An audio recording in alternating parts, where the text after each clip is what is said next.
কারণ দেখো জিরের গুঁড়ো পাঠিয়েছে।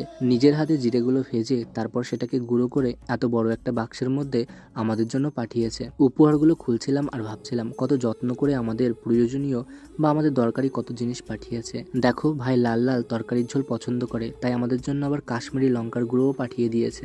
এক একটা উপহার আমি খুলছি আর অবাক হচ্ছি। সত্যি একটা মানুষ আমাদের ভিডিওগুলো দেখে এতটা গভীরভাবে কি করে অনুভব করতে পারে আমাদের জিনিসগুলো। ভাইয়ের জন্য পরীক্ষার একটা বোর্ডও পাঠিয়েছে। আমরা ডাল দিয়ে ভাত খাই, তার জন্য আবার পাঁপড়ও পাঠিয়েছে, যাতে এগুলো দিয়ে ডাল দিয়ে ভাত দিয়ে খেতে পারি। সত্যি আমি অবাক হয়ে যাচ্ছি, এক একটা উপহার খুলছি আর দেখছি আর অবাক হচ্ছি। ভাই তো ভীষণ খুশি হয়ে গেছিল, কারণ ভাইয়ের জন্য একটা রেইনকোটও পাঠিয়েছিল।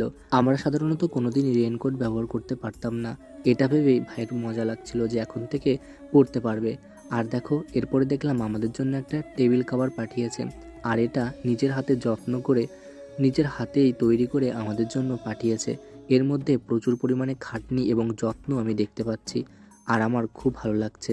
তিনি আমাদের ভিডিওগুলো দেখে আমাদের খুঁটিনাটি সমস্ত জিনিস দেখেছে এবং উপলব্ধ করতে পেরেছে, এটাই আমার কাছে অনেক পাওয়া। হয়তো তাকে ধন্যবাদ বললেও সত্যি কম হয়ে যাবে।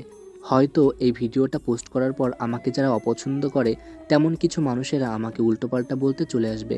সত্যি কথা বলতে আমার এত ভালোবাসার মানুষ রয়েছে, তাদের মধ্যে দু একজন খারাপ মন্তব্য করা মানুষদের আমি আর কোনো পাত্তা দিতে চাই না। কারণ তারাও হয়তো হিংসা করে যে আমাদের এত ভালোবাসার মানুষ রয়েছে, যারা আমাদেরকে আপন মনে করছে, যারা আমাদের অনেক ভালোবাসা দিচ্ছে। সত্যি এই ভালোবাসা পেয়ে আমরা ভীষণ খুশি।